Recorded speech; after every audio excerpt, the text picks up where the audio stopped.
Watanima jamaah Rabbi syurga nikmati Allah subhanahu wa ta'ala. InsyaAllah kita melanjutkan kajian kitab Al-Mustafad min Qasasil Quran bersama guru kita Ustaz Syukran Mahmud PD Faidihi Faidabullah Syukran. Bismillahirrahmanirrahim. Assalamualaikum warahmatullahi wabarakatuh. Bismillah, alhamdulillah, salatu wassalamu ala rasulillah Nabina Muhammad bin Abdullah. La hawla wa la quwwata illa billah. Amma ba'du. Rabbi shrah li sadri wa yassir li amri wahlul 'uqdatam min lisani yafqahu qawli. Rabbana arinal haqqa haqqan warzuqna ittiba'ahu wa arinal batila batilan warzuqna ijtinabah. Qala Allah ta'ala fi ayatil karim, a'udzu billahi minasyaitonir rajim. Wa la tusa'ir khaddaka lin-nasi wa la tamshi fil ardi maraha. Innallaha la yuhibbu kulla mukhtalin fakhur. Waqsid fi masjidika waghdud min sautik inna ankaral aswati la sautul hamir. Al-ayat sadaqallahu azim wa sadaqa rasulul karim walhamdulillahi rabbil alamin. Hadirin ikhwat wa akhwatillah, jamaah majlis Istiqra yang mudah-mudahan senantiasa dirahmati oleh Allah Subhanahu wa taala. Puji syukur kepada Allah yang masih terus mencurahkan nikmat, inayah dan hidayah kepada kita semua, sehingga pada kesempatan pagi hari ini kita masih istiqomah dalam menjalankan aktivitas ibadah salat subuh berjamaah yang kita lanjutkan dengan kajian ilmu halaqah subuh, lanjutan daripada kisah tentang Luqman Al-Hakim, yaitu nasihat yang keempatnya terkait dengan etika, adab atau akhlak. Dalam surah Luqman ini ada hal yang bicara tentang akhlak, tentang adab, tentang etika. Wala tusahhir khaddaka lin-nasi wa la tamshi fil ardi maraha. Innallaha la yuhibbu kulla mukhtalin fakhur. Wala tusahhir khaddaka lin-nas, janganlah engkau palingkan wajahmu dari manusia. Wala tamshi fil ardi maraha, jangan kau berjalan di muka bumi ini dengan sombong. Sesungguhnya Allah tidak menyukai orang yang sombong lagi membanggakan diri.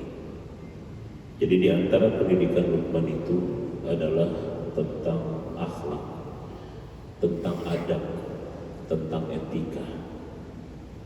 Akhlak ini perkara yang sangat penting dalam Islam. Bahkan dalam hadis riwayat Imam At-Tirmidzi, Rasulullah menegaskan aqrabukum minni, kata Rasul, ya, ahsanukum khuluqan. Orang yang paling dekat dengan aku, kata Rasul, pada hari kiamat nanti adalah orang yang paling bagus akhlak, orang yang paling baik adabnya.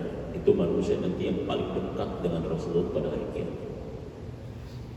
Bahkan kalau ada orang yang mungkin ibadah ritualnya kurang bagus, sholatnya mungkin kurang khusyuk, baca Qurannya mungkin kurang fasih, sedekahnya mungkin kurang ikhlas, akan tetapi ketika dia memiliki akhlak yang baik, akhlak yang karimah, maka akhlak itulah yang akan menyempurnakan terhadap kekurangan ibadah-ibadah dia. Karena kata Rasulullah SAW, "Laisa sayyidun azkaru bil mizan." Nggak ada sesuatu yang paling memberatkan timbangan, yang paling memberatkan terhadap timbangan amal kita selain daripada akhlak yang baik. Akhlak yang baik, adab yang baik.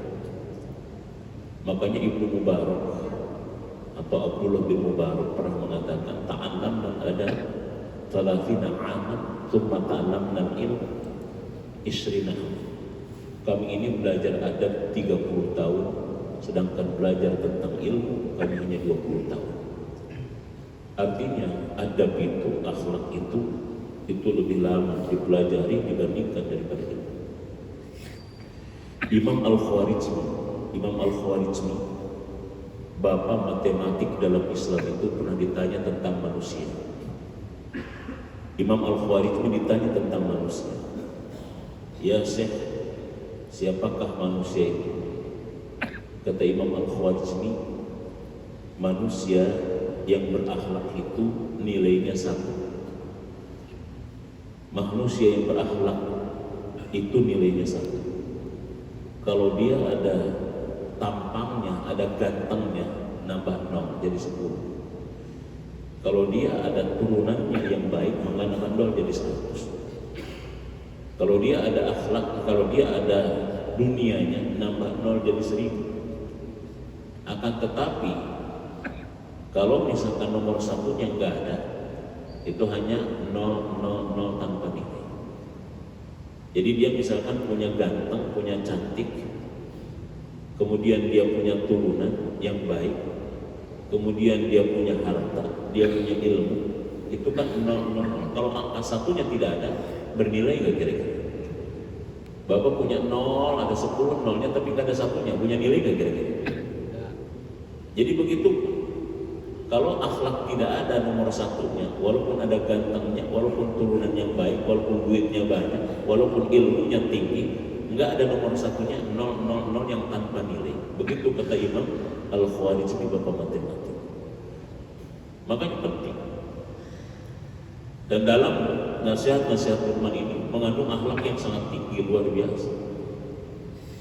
Apa itu akhlak? Imam Ghazali mengatakan akhlak itu adalah hayatun fi nafsi rasihatun tasdurul af'al bisuhulatin wa yusrin min ghairi hajatin ila fikrin wa ru'yatin. Kata Imam Ghazali, akhlak itu adalah hayatun fi nafsi rasihatun tasdurul af'al. Dia adalah merupakan sebuah sikap yang bersumber dari diri kita, sikap tabiat yang bersumber dari diri kita. Tasdurul af'al yang memunculkan berbagai macam perbuatan, baik perbuatan baik maupun perbuatan buruk, bisuhulatin wa yusrin, dengan mudah gampang, min ghairi hajatin ila fikrin wala ru'yatin, tanpa membutuhkan pemikiran dan juga tanpa membutuhkan perenungan. Jadi bahasa sederhananya, respon spontan seseorang terhadap sesuatu itu namanya akhlak. Jadi ketika ada sesuatu, kemudian gimana spontanitas respon kita terhadap sesuatu itu akhlak menurut Imam Ghazali. Makanya kita lihat Rasul itu sikap spontannya terhadap sesuatu itu luar biasa. Pernah suatu saat Rasulullah itu didatangi seorang wanita Yahudi. Wanita Yahudi datang kepada Rasul. Dia membawa jeruk hasil panen dari kebunnya. Tapi jeruk ini adalah jeruk yang asem banget. Ya, mungkin kayak jeruk limau gitu ya, asem. Si perempuan ini membawa jeruk hasil panennya kepada Nabi itu bukan dalam rangka dia ingin berterima kasih, menghormati Nabi. Justru dia ingin memancing Nabi marah.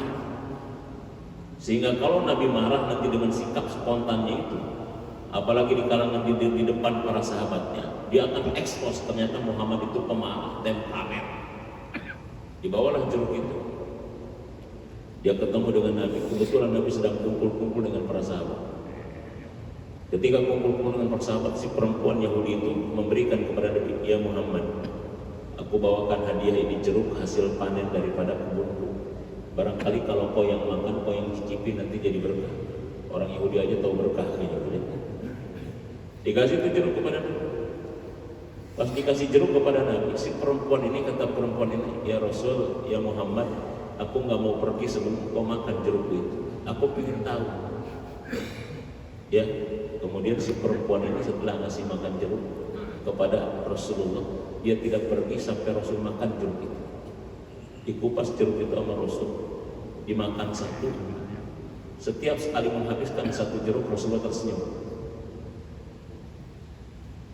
Habis satu, dibuka lagi satu, dimakan lagi, Rasulullah tersenyum. Setiap kali habis satu, Rasulullah tersenyum. Sahabat di sekitar Rasul bingung, Abu Bakar, Umar kan bingung. Biasanya Rasul itu tidak mungkin makan sesuatu tanpa nawarin kepada sahabat. Tapi kalau pas jeruk ini Rasul nggak nawarin. Udah waktunya panas, terik, Umar dan Abu Bakar melihat ini kok kapan ditawarin gitu loh. Ini Rasul kok pelit amat, kayaknya amat. Gitu. Sampai habislah beberapa jeruk sampai habis yang dikasih oleh perempuan Yahudi tadi. Setiap kali satu butir habis, satu biji habis, Rasulullah selalu tersenyum bahagia kelihatan. Si perempuan Yahudi dalam hatinya bingung, ini jeruk kan yang paling asam gue kasih ya Allah. Oh dia senyum-senyum terus makan jeruk Yahudi. Yang tadinya dia mau bikin gondok dan kesel Rasulullah, ternyata dia sendiri yang kesel. Sampai dia akhirnya pamit dan pulang. Setelah dia jauh pulang, Rasulullah tersenyum. Sahabat nggak sabar kayaknya. Abu Bakar, Umar nanya langsung, ya Rasul, ini bukan tabiat engkau, kenapa kau makan sendiri? Dalam kondisi kayak begini, makan jeruk kayaknya segar enak. Kau tidak nawarin kami, kau sendiri aja gitu. Kenapa ya Rasul? Kata Rasul, sahabatku, kenapa aku makan cuma sendiri saja? Aku tidak tawarkan kepada kalian. Perempuan Yahudi tadi, dia ingin memancing kemarahanku, ngasih jeruk yang paling asam supaya aku marah. Kemudian dia mungkin akan menyebarkan tentang sikapku ini. Jadi yang tadi jeruk itu asam banget. Lalu kenapa kau tersenyum? Itulah aku sengaja tersenyum. Bukannya aku yang jengkel, sekarang dia sedang jengkel kepada aku. Ini kalau ku kasih kepada kalian satu-satu, kau bangkit pasti marah-marah. Kau bakar bangkit pasti marah-marah. Apa yang terjadi? Oh sahabat Muhammad, para pemarah, temperamen dan sebagainya disebarkan nanti kemana-mana. Begitulah sikap spontan Rasul, respon spontan Rasul terhadap sesuatu. Itu namanya akhlak. Jadi akhlak itu adalah sikap spontanitas terhadap sesuatu. Gimana sikap kita itu akhlak? Hayatun fi nafsi rasimah tasdurul af'al bisuhulatin wa yusrin min ghairi hajatin ila fikrin wa ru'yatin. Jadi begitu kata Imam Ghazali. Dia muncul tiba-tiba dalam diri kita. Tabiat yang muncul. Karena kalau misalkan dia dipikirkan, direnungkan, itu namanya pencitraan. Ustaz Suprani, mentang-mentang ada kamera, ada ini gitu, mau dipiralkan. Gayanya batuknya pun dihitung 1, 2 biar berwibawa. Itu pencitraan. Itu pencitraan. Tapi sikap respon kita spontan terhadap perkara itu baru yang disebut dengan akhlak. Makanya Rasul itu ketika sikap spontan terhadap perilaku orang-orang Yahudi, perilaku orang-orang Badui, sikap spontannya selalu baik. Dan itulah akhlaknya luar biasa. Kita tahu kan banyak riwayat tentang Rasul. Suatu saat Rasulullah SAW sedang berjalan mau berdakwah. Di tengah perjalanan Rasul melihat seorang perempuan Yahudi setengah tua yang membawa kayu bakar. Kemudian Rasul datang, Rasul tawarkan bantuan. Ibu, iya, sepertinya ini kayu bakar terlalu berat buat ibu. Biar aku yang bawakan kayu bakar ini. Oh silakan, di mana rumah? Rumahku tapi kan jauh. Kata Rasul, nggak apa-apa, aku yang bawakan kayu bakar ini. Dibawakan kayu bakar seorang ibu tua tadi. Ya untuk dibawa ke rumahnya, dipikul sama Rasulullah SAW. Ini si perempuan Yahudi tadi sepanjang jalan dia ngomongin tentang Rasulullah. Kata perempuan Yahudi itu, "Deh, iya kenapa? Kamu baik banget ya. Cuma hati-hati nanti kamu ketemu dengan si Muhammad. Hati-hati. Si Muhammad itu orangnya, omongannya jelek, memecah belah kampung ini, suku semua jadi itu pecah belah gara-gara Muhammad. Dia itu tukang sihir, kalau ngomong kayak hipnotis, semua orang kadang-kadang tertarik. Dia itu tukang sihir, dia itu kayaknya orang gila, stres deh. Kamu hati-hati kalau ketemu dengan Muhammad." Rasulullah sambil bawa beban, bawa kayu bakar, si nenek itu sambil jalan, diomongin kayak begitu, enggak berubah sih. Kalau Mas Anto diomongin kayak begitu, gua bawain, dicabut itu kayu bakar, digebukin kayak gitu. Udah dibantuin, ngomongin gua gitu. Tapi sepanjang jalan Rasul diomongin, dicerca, dicaci, diejek, dikata-katain, santai. Itu sikap spontannya kayak begitu. Sampai ketika ke rumahnya ditaruh kayu bakarnya. Bahkan Rasulullah ada beberapa dirham uang dikasih buat belanja buat bekal. Cuma Rasul nanya saja, "Nek, kira-kira nenek tahu tentang Muhammad kayak begitu dari siapa?" Dari tokoh munafik Abdullah bin Ubay bin Salul. Terus kalau misalkan nenek tahu Muhammad seperti saya kayak gimana? Kata si nenek, "Gak mungkin Muhammad kayak kamu. Kalau Muhammad kayak kamu, kayaknya aku beriman kepada Muhammad."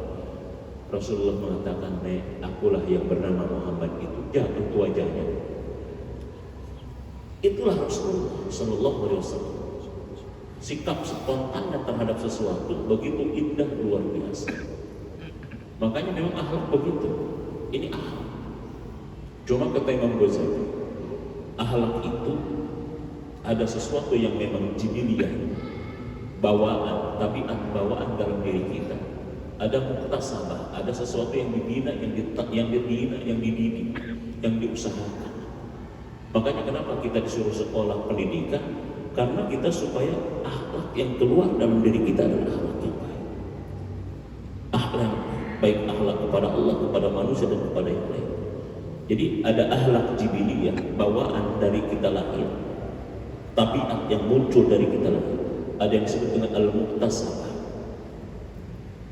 Makanya para pakar pendidikan, salah satunya saya ketika diajarkan oleh Profesor Ahmad Tafsir, dalam menanamkan akhlak yang baik ini ada 4 tahapan. Ada 4 tahapan bagaimana membentuk akhlak dan karakter yang baik dalam diri kita ataupun anak kita ataupun peserta didik kita. Apa tahapan menanamkan akhlak yang baik? Gimana cara membentuk karakter yang baik, akhlak yang baik? Yang pertama adalah pembiasaan. Jadi akhlak yang baik itu dibangun berdasarkan pembiasaan.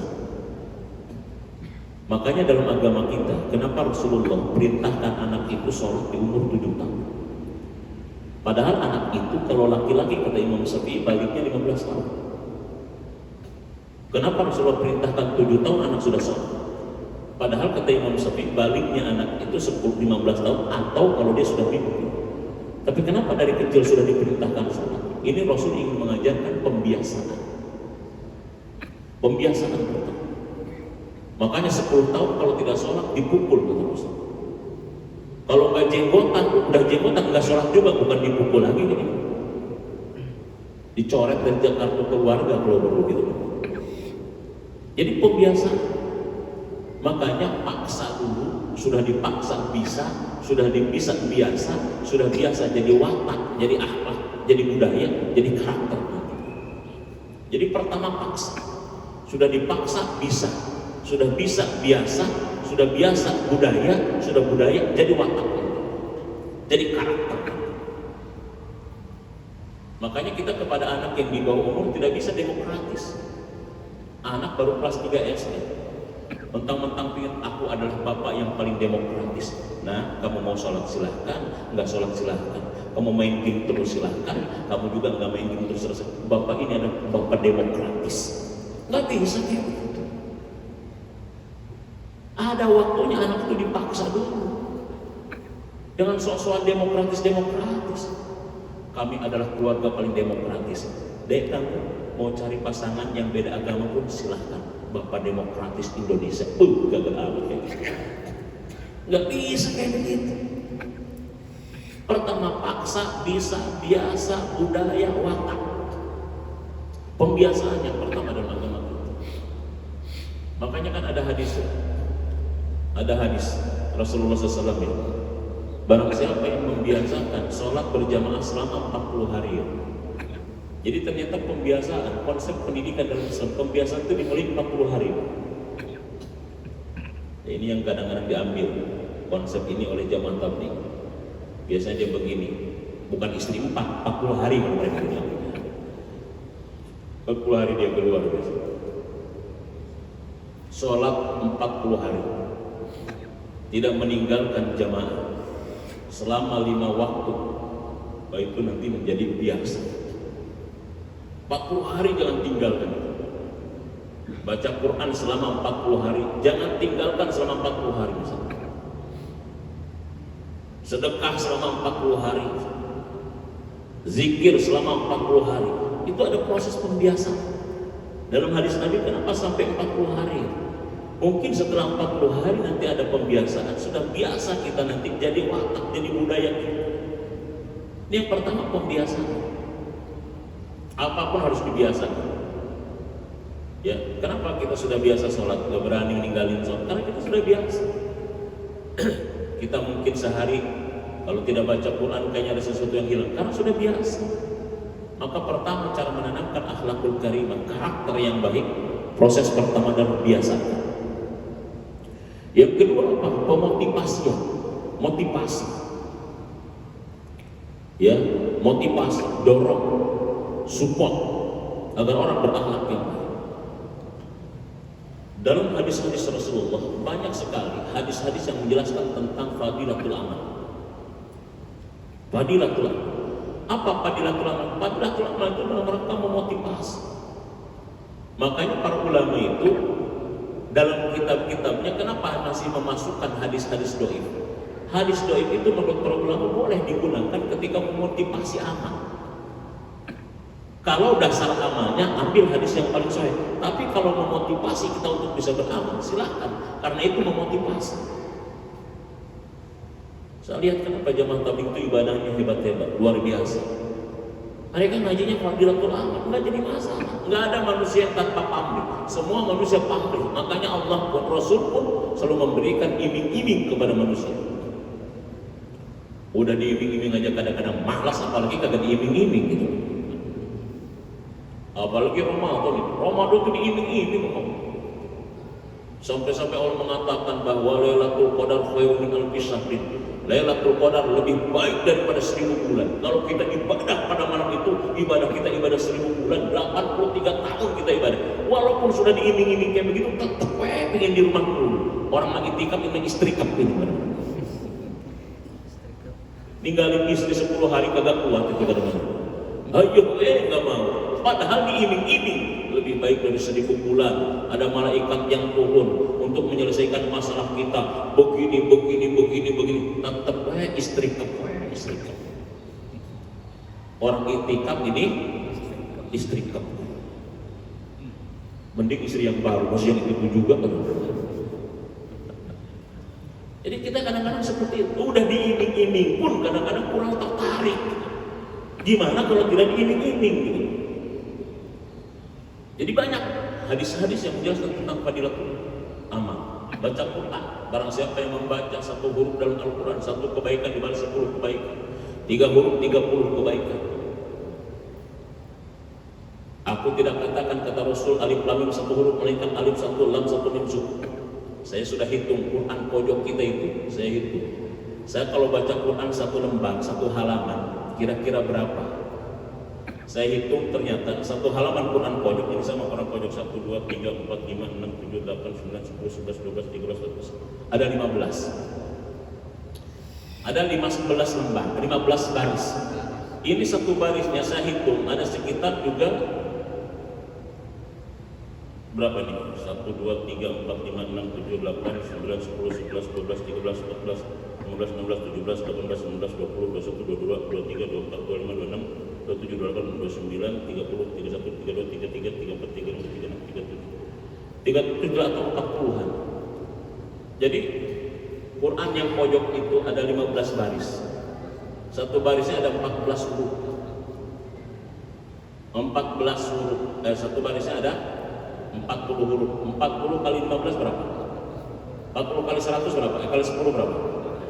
400. Kalau kali 15 600. 1 hurufnya tadi berapa katanya? 1 tadi balas 10 kebaikan. Berarti 10 kali 600 berapa? 600 kali 10 berapa? 6000. Berapa menit kira-kira Bapak baca itu butuh waktu dalam baca Quran 1 halaman, 1 lembar? Ada 5 menit? 5 menit bayangkan mendapatkan kebaikan 6000 kebaikan. Kira-kira pekerjaan apa yang dalam 5 menit dapat 6000 kebaikan? Coba, pekerjaan apa yang dalam waktu 5 menit dapat 6000 kebaikan? Pekerjaan apa kira-kira? Saya kan baca. Kenapa sampai begitu diiming-iming supaya kita semangat? Nabi mengatakan barang siapa yang duduk di majelis ilmu 1 jam sama dengan ibadah 1 tahun. Ya, tafakkur sa'ah khairun ibadah sa'ah. Berpikir kita 1 jam, berzikir kita, berpikir kita, merenung, bahkan duduk di majelis ilmu 1 jam sama dengan lebih baik ibadah 1 tahun. Dalam riwayat yang lain sampai 70 tahun. Tapi yang sahihnya 1 tahun. Taruhlah 1 tahun. Ada yang pernah ibadah 1 tahun gak berhenti, saya lihat. Ada yang 1 tahun dia gak berhenti. Gak ada. Dan bedanya majelis ilmu Pak dengan ibadah yang lain, kita Masya Allah. Bapak zikir sendiri 1 jam, mungkin udah bolak-balik minta ganti posisi dulu. Bapak baca Quran 1 jam, kadang-kadang kita pegel dulu. Zikir 1 jam pegel dulu. Sholat 1 jam, bubar gitu sholat 1 jam. Tapi kita majelis ilmu, duduk di majelis ilmu, kita tolabul ilmi, belajar ilmu 1 jam, nggak kerasa, betul nggak? 1 jam duduk di majelis ilmu, kerasa nggak? Nggak kerasa.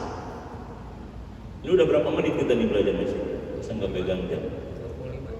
Hah? Nggak kerasa, kerasa nggak kira-kira? Tapi kalau bapak tadi duduk 1 jam, zikir sendiri, ini tasbih sampai ke pegat-pegat terus. Gak kuat kita, baca Quran sendiri 1 jam pegel kita, zikir 1 jam pegel kita, sholat 1 jam bubar kayak gitu. Tapi kita tolak ini 1 jam tidak kerasa. Itu yang disebut dengan alaihimus sakinah. Allah turunkan sakinah sampai kita nyaman 1 jam tidak terasa.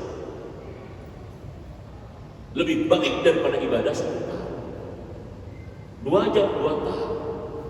Kalau misalkan bapak seminggu ada 3 pengajian, 1 jam 1 jam udah 3 tahun, kali sebulan berapa kira-kira? 12 tahun, kali setahun 120 tahun. Makanya pekerjaan yang bisa nutupin kekurangan amal kita di masa lalu, duduk di majelis ini. Kalau ngerasa dulu lagi kerja, nggak pernah punya waktu untuk majelis ilmu, untuk kayaknya saya kurang amal ketika kita sibuk. Orang maklum ketika kerja kan kadang-kadang perangkat gelap pulang, sampai nggak pernah lihat matahari kayak gimana bentuk matahari dia. Pas dia lihat ternyata kekurangan amalnya banyak, maka cara menutupi kekurangan amal kita di masa lalu, duduk di majelis ilmu, terkapar tuh kekurangan amal kita, karena 1 jamnya bisa lebih baik daripada 1. Bahkan Rasul katakan di dunia ini cuma ada 2 raudhatul jannah. Kalau mau lewat taman surga, mampir duduk di sana. Sahabat nanya, apa itu taman surga? Majelis ilmu, majelis zikir. Kenapa diiming-imingi kayak begitu? Supaya semangat. Supaya semangat. Ini namanya pemotivasian. Saya tanya ke dosen saya, ya, ketika saya S3 itu, dosen saya bilang, apa yang menyebabkan umat Islam terdahulu di abad kelas itu bangkit? Karena kecintaan umat Islam di abad klasik terhadap ilmu. Kemudian dia katakan, apa yang menyebabkan umat Islam dulu itu kepada ilmu begitu cinta? Ada 3 kata dia. 1, umat Islam dulu mindset terhadap ilmu, bahwa mereka mengatakan di kepalanya, cara pandangnya bahwa mencari ilmu adalah wajib. Sehingga di kepala dia, kalau mereka tidak dapat ilmu 1 hari, sama mereka seperti meninggalkan sholat. Karena mencari ilmu adalah wajib. Yang namanya wajib definisi fikihnya dikerjakan berpahala, ditinggalkan berdosa. Jadi kalau mereka sehari tidak dapat ilmu, mereka gelisah, resah, ketakutan, seperti mereka meninggalkan sholat. Itu yang disebut dengan wajib. Walabul ilmi faridotun ala kulli muslim. Bahkan faridoh, bukan hanya fardu. Apa faridoh? Faridoh itu kan sifat mubalaghah, superlatif, amat sangat wajib atas setiap pribadi muslim. Definisi wajib menurut fikih dikerjakan berpahala, ditinggalkan. Ada nggak umat Islam saat ini kalau dia tidak dapat ilmu sehari karena berdosa? Ada nggak kira-kira? Boro-boro karena berdosa, tenang lah, nyantai. 2 apa? Di kepala kaum muslimin saat itu, kalau bicara tentang ilmu, belajar, mereka jalan ke majelis ilmu seperti jalan menuju surga. Jadi yang di kepala mereka, kalau mereka mau ke majelis ilmu, mereka dibayangkan, divisualisasi sedang berjalan menuju surga. Makanya bagi mereka jauh, gelap, panas, hujan enggak jadi masalah. Orang saya mau ke surga, ngapain jadi masalah?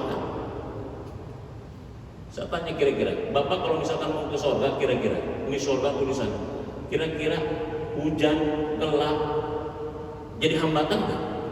Saya mau ke surga tuh di sana surga. Kira-kira jadi hambatan nggak?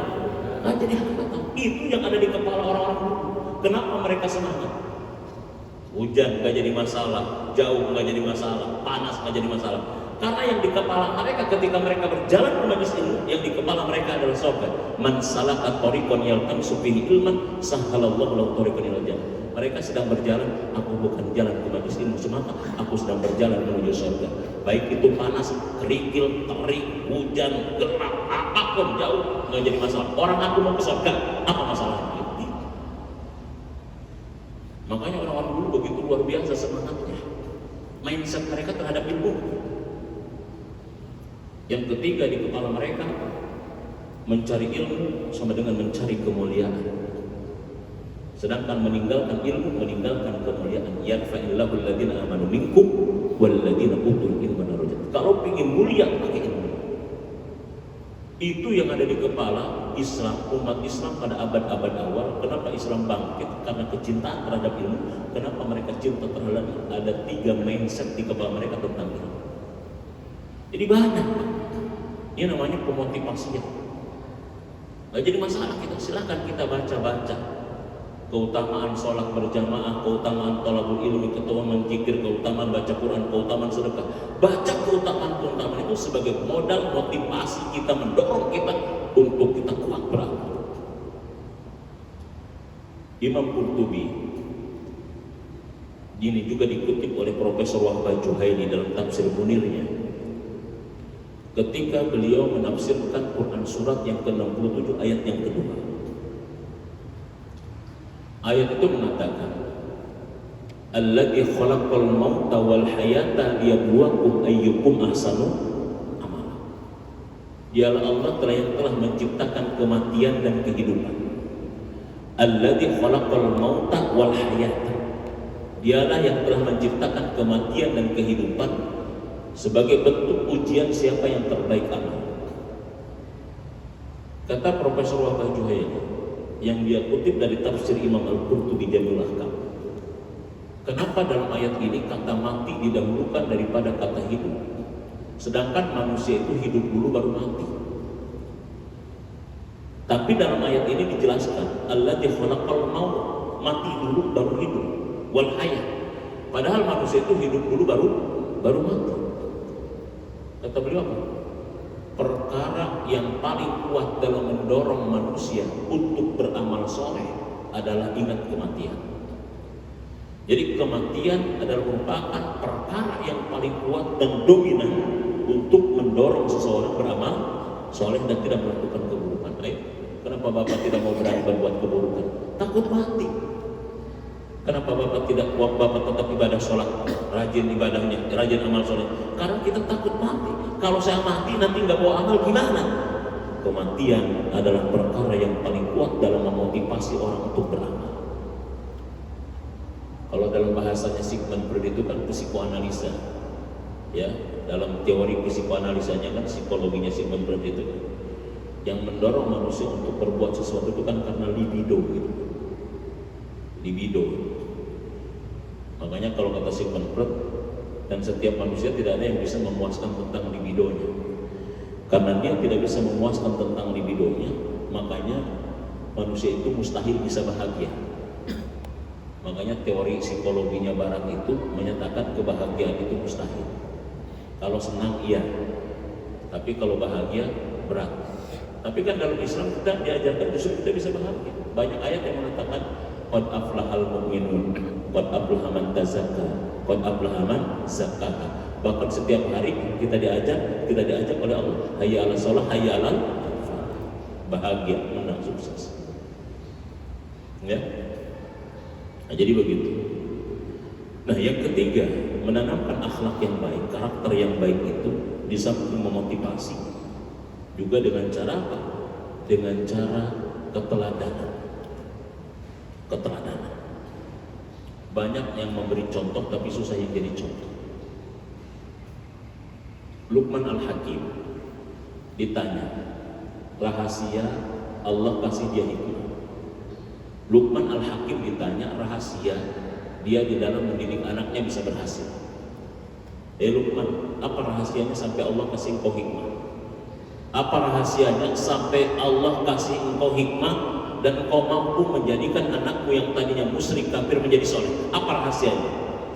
Kata Luqman Al-Hakim, ada 3 hal yang menjadi rahasiaku kenapa Allah kasihkan aku hikmah. Catat, 3 hal rahasia Luqman sampai Allah berikan hikmah. Walaupun atayna Luqman al-hikmah. 3 hal kenapa Luqman berhasil mendidik anaknya. Apa? Pertama adalah sidqul hadis. Luqman itu adalah orang yang jujur dalam berkata, serasi antara apa yang diomongkan dengan apa yang dilakukan. Serasi, harmonis, sesuai apa yang diomongkan dengan apa yang dilakukan. Itu Luqman. Itu yang dilihat anaknya sampai anaknya pun tidak berani membantah bapak. Sidqul hadis. Yang kedua, rahasia Luqman diberikan oleh Allah hikmah dan berhasil dalam mendidik anaknya adalah wa adabul amanah. Amanah. Anak adalah titipan. Luqman amanah memberikan hak-hak anaknya. Apa yang menjadi hak anaknya dikasih. Makanya dalam kitab yang kita bahas ini, kata Dr. Abdul Karim Zaidan dalam kitab ini, bahwa cerita kisah tentang Luqman mengajarkan kepada kita bagaimana amanah seorang tua, seorang ayah terhadap anak. Al-amanah tajlibul rizqa wal khiyanah tajlibul faqr. Amanah mendatangkan rizki, baik rizki material maupun spiritual, sedangkan khianat itu menolak rizki, baik rizki material maupun rizki immaterial. Dan yang ketiga, kata Luqman, rahasia Allah kasih hikmah kepadaku, wa tarku ma la ya'ni, aku tinggalkan apa yang tidak bermanfaat untuk aku, kata Luqman. Jadi 3 rahasia kenapa Luqman Allah kasih hikmah.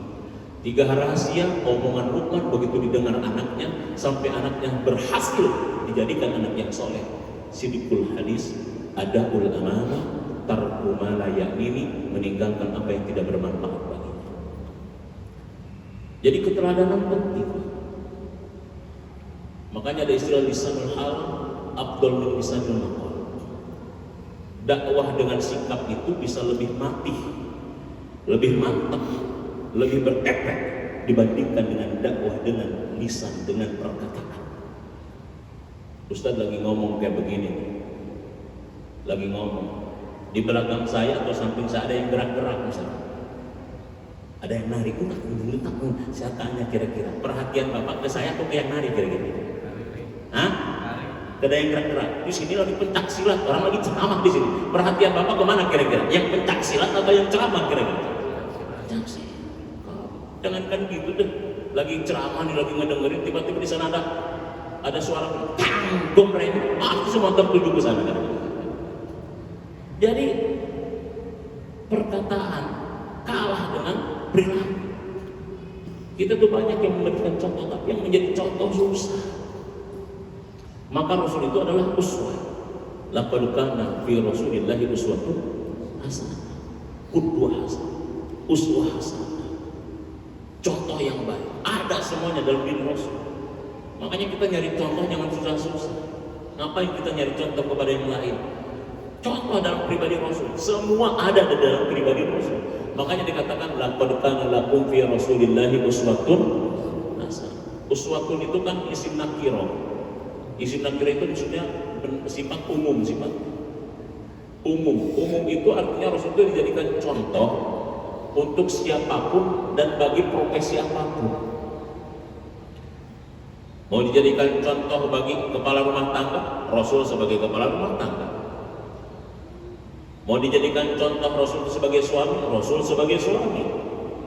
Mau dijadikan contoh oleh kepala negara, Rasul memimpin negara.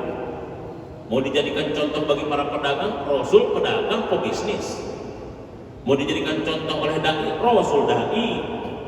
Mau dijadikan contoh oleh siapapun, uswah, dia teladan bagi semua profesi dan bagi siapapun. Makanya Rasul itu karena diutus untuk menyempurnakan akhlak manusia, akhlak dalam bisnis, dalam berkeluarga, dalam apapun, makanya butuh waktu 63 tahun. Rasul diutus bukan hanya untuk mengajarkan fikih ibadah. Kalau Rasul diutus hanya untuk mengajarkan tentang ibadah, nggak butuh waktu 63 tahun, Pak.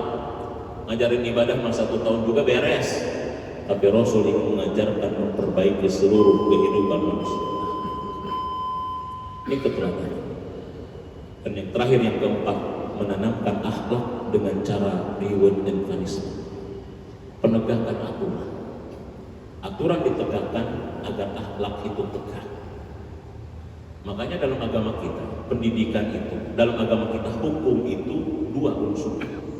Satu, unsur hukum dalam Islam adalah satu takdib pendidikan. Yang kedua adalah preventif. Jadi kenapa kalau ada orang misalkan mabuk, dipukul, dicambuk, ini satu takdib mendidik dia untuk tidak melakukan perbuatan yang sama. Yang kedua hukum dalam Islam itu preventif. Di samping dia dididik untuk tidak melakukan lagi, orang lain pun berpikir dua kali kalau dia mau melakukan pelanggaran, sehingga menyebabkan preventif, pencegahan. Orang mencuri dipotong tangannya, dia jerak tidak mau mencuri lagi. Orang lain kalau mau mencuri mikir berkali-kali. Ini kan kagak hukum kita kan? Dia di penjara gara-gara nyuri motor, di penjara gara-gara nyuri motor, ketemu dengan spesial nyuri mobil. Ditanya, kamu berapa tahun di penjara? 3 tahun. Kamu? Saya juga 3 tahun. Kamu kenapa di penjara? Nyuri motor. Kalau bapak nyuri apa? Saya nyuri mobil. Nyuri mobil, nyuri motor sama aja ya. Dengan saya nyuri mobil. Udah belajar saya keluar penjara dia. Masuk lagi, kenapa kamu di penjara? Nyuri mobil. Padahal dia baru bisa nyuri mobil. Belajar cara nyuri mobil di mana? Boro-boro dicegah. Jadi profesional dia. Ada yang satu ketika di penjara nyuri ayam. Ketemu dia nyuri kebo. Latihan dia, kenapa kamu di penjara? 2 tahun, kenapa nyuri ayam? Kamu 2 tahun juga kan nyuri kebo. Mendingan gua nyuri kebo kayaknya gara-gara belajar kan begitu. Kan repot, tidak preventif. Makanya hukum itu kita benarkan al-ma'ruf mencegah. Jadi kalau misalkan dalam agama, kenapa ditegakkan aturan? Kenapa ada reward dan punishment? Supaya akhlak terbentuk. Makanya hukum dalam agama kita dalam rangka membentuk akhlak, menjaga akhlak. Itu 4 hal. Bagaimana menerapkan akhlak yang baik, karakter yang baik dalam diri kita ataupun anak kita. 1, pembiasaan. 2, pemotivasian. 3, teladan. 4, reward and punishment, penegakan aturan. Apa akhlak yang dijelaskan oleh Luqman Al-Hakim? Ada 5 dalam ayat yang kita baca ini. Kapan itu kita jelaskan? To be continue, insya Allah. Di studio yang sama, di waktu yang sama, suasana yang berbeda. Insya Allah. Mudah-mudahan ada manfaatnya bagi kita semua. Yang benar dari Allah, yang salah semata-mata kebodohan saya sendiri. Mari kita tutup dengan hamdalah dan kafaratul majlis. Alhamdulillahirabbil alamin. Subhanakallahumma rabbana wa bihamdika asyhadu an la ilaha illa anta astaghfiruka wa atubu ilaik. Assalamualaikum warahmatullahi wabarakatuh.